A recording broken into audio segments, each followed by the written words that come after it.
Something big is gonna change with Valve. I hope it's for the best.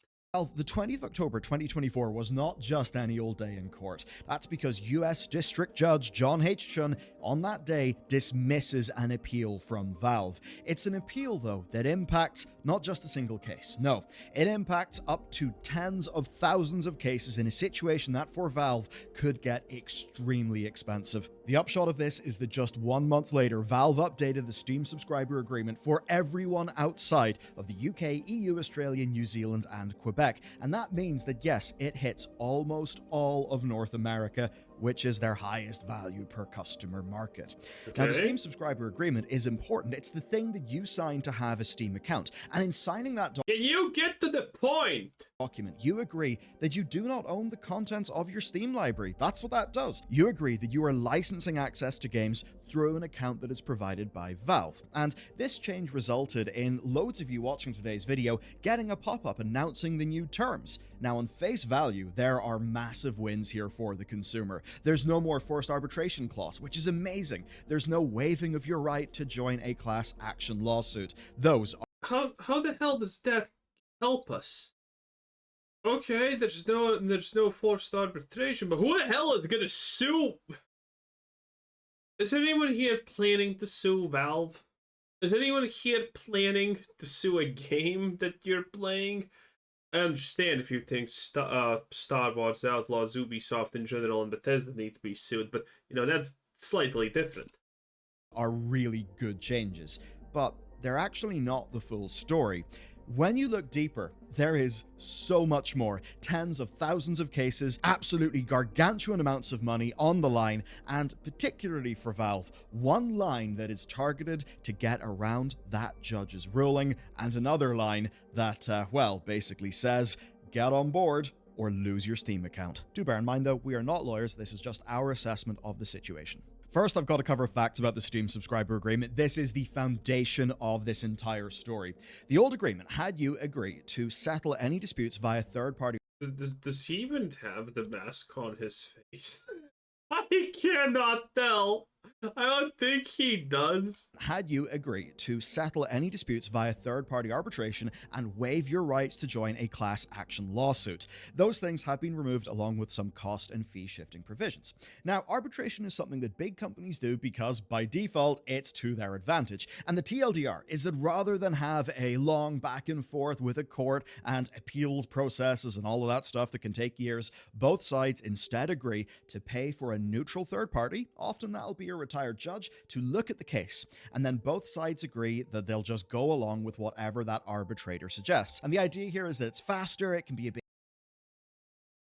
No, that's not exactly how that goes at all. cheaper, but most importantly, the company gets to solve this via arbitration instead of an open court. Because if it happens in an open court or in any way that could create legal precedent, that's obviously bad for the company. They don't want to have documents being examined by the public, and if a decision goes against their core business, that could bite them in the arse later. But compared to most similar clauses, Valve's is benevolent. And where today's case becomes fascinating is Valve's benevolence actually hurting them. You see, they say that they will even cover legal fees regarding the arbitration for both sides as long as the payout, the final decision, is under 10 grand. So even if they were to win and you were to lose, assuming it's under 10 grand, they'll cover the fee. That is going to absolutely make all the difference, and it's the foundation of today's story. Now, the new agreement, of course, lets you take them to court, and because they're located in Bellevue, that will be a Washington court. The provisions like covering the legal fees are gone, and yes, you can join a class action if you want. You might be thinking then, why would Valve do this? On face value, it's a head scratcher, but when you go into the detail, oh no, this is absolutely in Valve's interest, and that's because they've just found themselves under a lot of legal attack. And as I said at the top of the video, a judge just dismissed one of their biggest rebuttals. And what we do over at Bellular.games is also in both our interests. Over there, we publish loading. To state the obvious, Valve is a business. They are a business that I like. I love their games. I buy games on Steam if I can. Yeah, Steam is the best. It's good, it's easy, it's pro-consumer in a lot of ways. I love Steam. Everyone loves Steam. Not even a hot take. And in full knowledge of what the Steam subscriber agreement contains. The contributions to Linux gaming, handheld gaming, and VR are all incredible, yet a business is a business and all changes have motivation. This one kicks off in 2022, where we saw Willfire Games sue Valve, alleging anti-competitive behavior. You see, technically, you cannot sell Steam keys cheaper than you do on Steam elsewhere. And it's very obvious why. A developer or a publisher generating Steam keys for free, then selling those keys on another store where Valve will get zero cut, but then still using Steam to distribute the game, well, that's obviously unfair, and I do not think Valve should, under any circumstances, have to do that. And with that, you'd think that it's case... We already heard about this. This was the previous big thing that Valve was embroiled in. And well, yeah, I also think it is kind of unfair, but someone tried to sue them because this is anti-competitive, blah blah blah, because you're effectively manipulating prices. I mean, yeah, there's also truth to that, but that's literally what every business that I know it does in Europe. If you're selling an original product at your store or whatever, you do license out the possibility for others to sell the same product on the condition that it will never be sold cheaper than what the original dealer sells at. This is completely normal. No one has ever gotten sued for this. Well, no one has ever lost against this. It's not anti-competitive. It's just effectively, smart and not making you not go bankrupt. Case closed that they really don't have an argument, but it gets a little bit deeper because emails from Valve employees have surfaced as a part of that court case. And to quote one email, "We wouldn't be okay with selling games in Steam if they are available at better prices on other stores, even if they don't use Steam keys." And that is what really kicked things into high gear. Going through the internet, most people think it is only Steam keys, but these emails basically go against that. And there are more... Yeah, that's kind of bad. You're not supposed to say that out loud. Everyone knows deep down that's what Valve is doing, that's what Valve is thinking, but that's not something you should say out loud. Because this does imply the understanding and agreement that you are effectively a monopoly.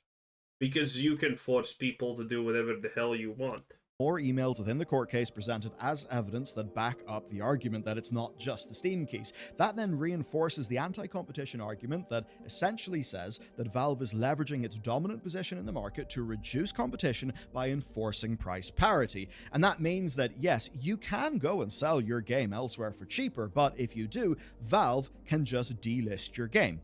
And the bit where it matters for competition is that if Valve has got a dominant market position, it's then not viable to not publish your game on Steam, meaning that it's...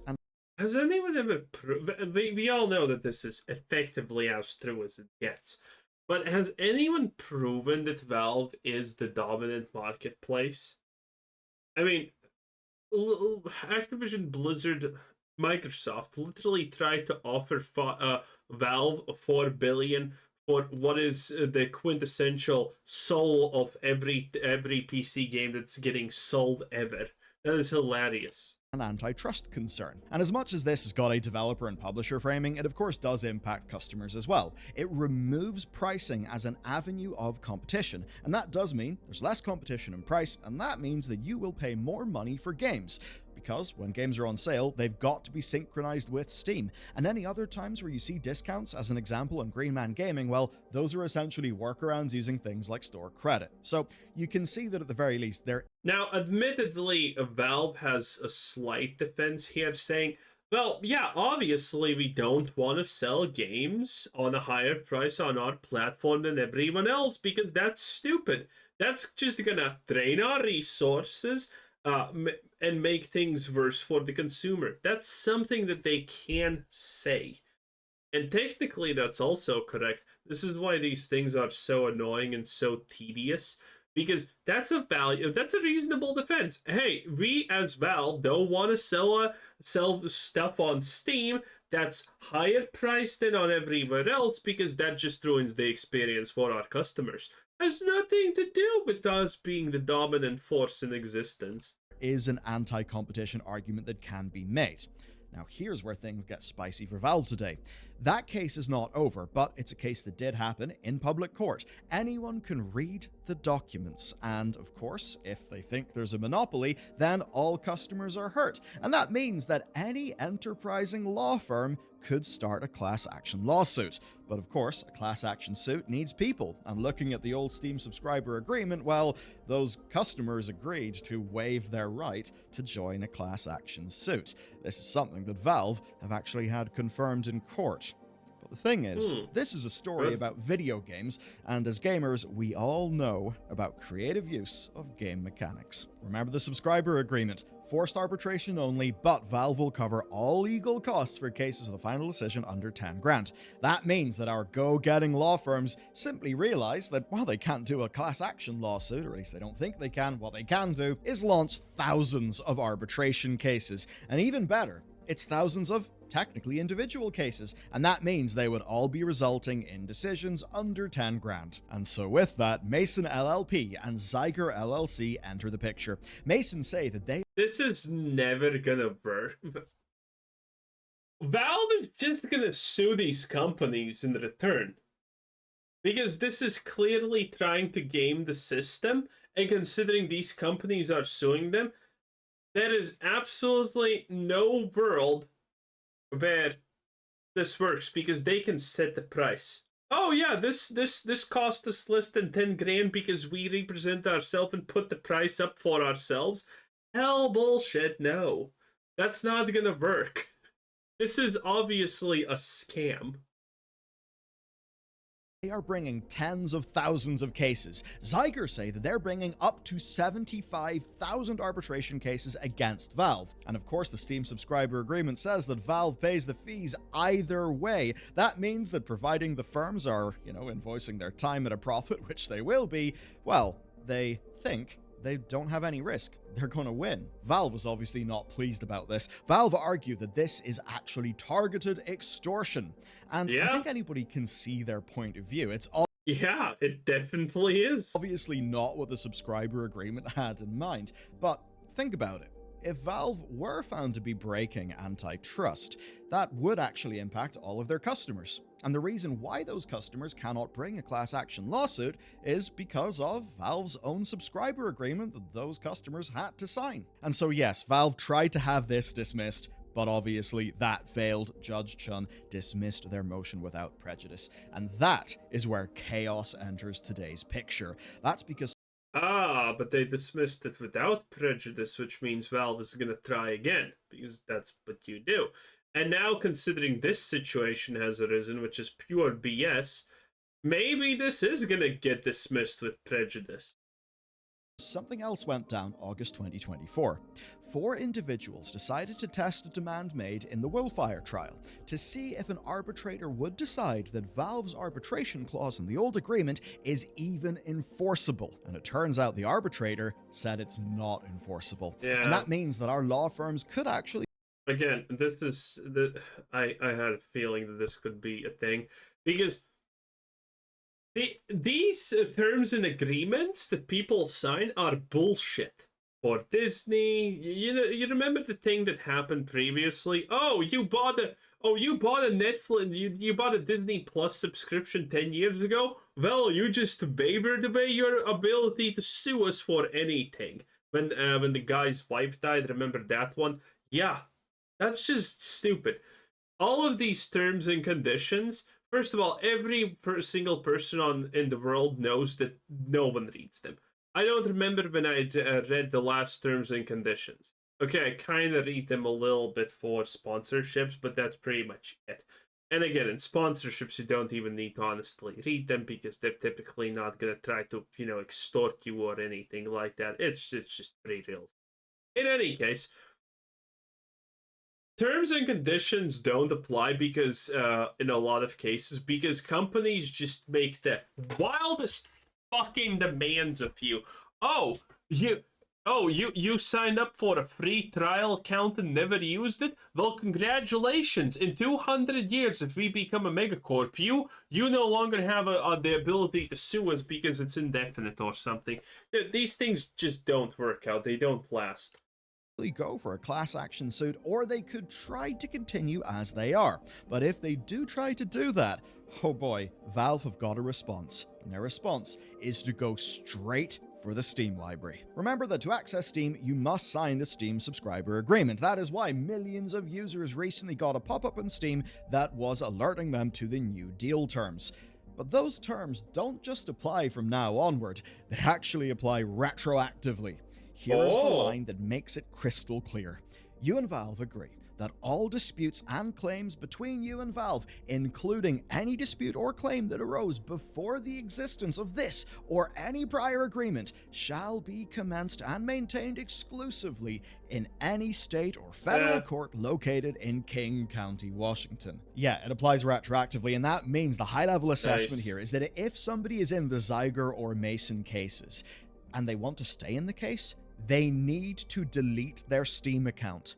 And that might seem extreme to you, but that is actually the upshot. That is what happens if you decline the Steam subscriber agreement. And the Steam subscriber... And this is hilarious because how much are you going to get from the trial? Probably nothing, honestly. Agreement makes this clear. Here's a line from the most recent version of it. Your failure to cancel your account prior to the effective date of the amendment will constitute your acceptance of the amended terms. And that is the bit that for Valve is just a stroke of genius. So many... I mean, again, it's a stroke of genius technically, yeah, but again, will this actually be like, no, this is unreasonable, but you're not allowed to do this type of situation?